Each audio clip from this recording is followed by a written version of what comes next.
Bids అని open చేశారు 28/12/2016.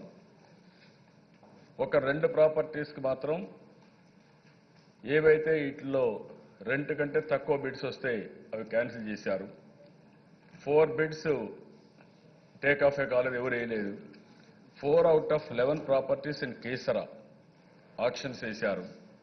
దాని మీద 16,05,00,000 రూపాయలు వచ్చింది.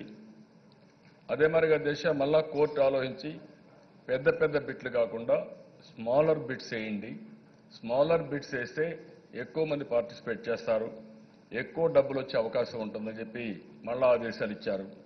దాని ప్రకారం సిబిసిఐడికి ఎక్స్పర్టైజ్ లేదు కాబట్టి సిఆర్డీఏని అడిగారు.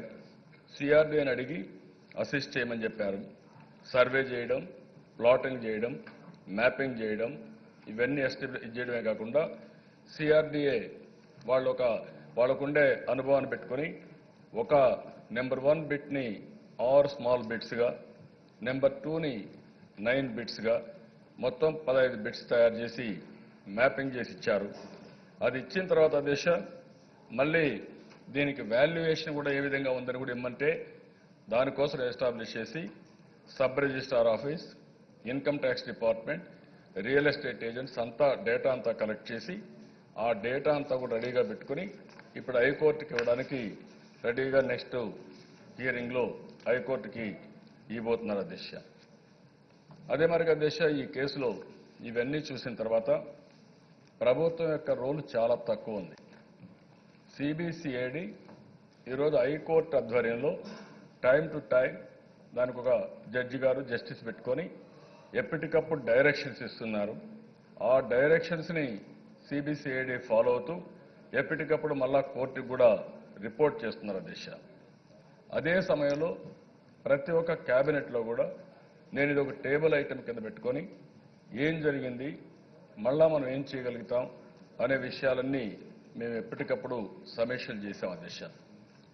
కొంతమంది అధ్యక్ష బాధేస్తుంది, వీళ్ళు స్వార్థంతో ఫ్రాడులెంట్ ఎలిమెంట్స్ ఇలాంటి దారుణమైన పని కామన్ మ్యాన్కి ఏంటంటే అధ్యక్ష వాళ్ళ దగ్గర ఏదో కాస్తో కోస్తో కష్టార్జితం, ఆ డబ్బులు పెట్టుకొని ఏదో పిల్లలు చదివించుకుందామని ఇంకో దానికోసం పెట్టుకున్న డబ్బులు కొంతమంది అట్రాక్టివ్గా మీకు సైట్ ఇస్తాం, ప్లాట్ ఇస్తాం, రాత్రికి మీకు డబ్బులు ఎక్కువ వస్తాయి, ఇంట్రెస్ట్ ఎక్కువ ఇస్తాం, ఇలాంటివన్నీ చెప్పి అడ్వర్టైజ్మెంట్స్ ఇవ్వడం.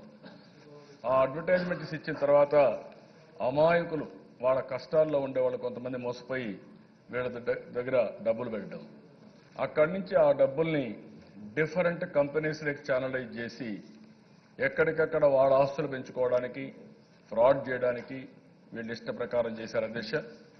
అందులో ఇది ఒక కేసు. ఇది ఈరోజు మీరు చూస్తే అధ్యక్ష ఇదే కాకుండా రాష్ట్రంలో ఒక 205 కేసులు ఇలాంటి కేసులన్నీ వచ్చాయి. కొన్ని కేసులు అయితే అధ్యక్ష అక్షయ గోల్డ్ గుంటూరులో 74,43,00,000, అగ్రిగోల్డ్ ఫార్మ్ ఎస్టేట్స్ 2,300 కోట్లు,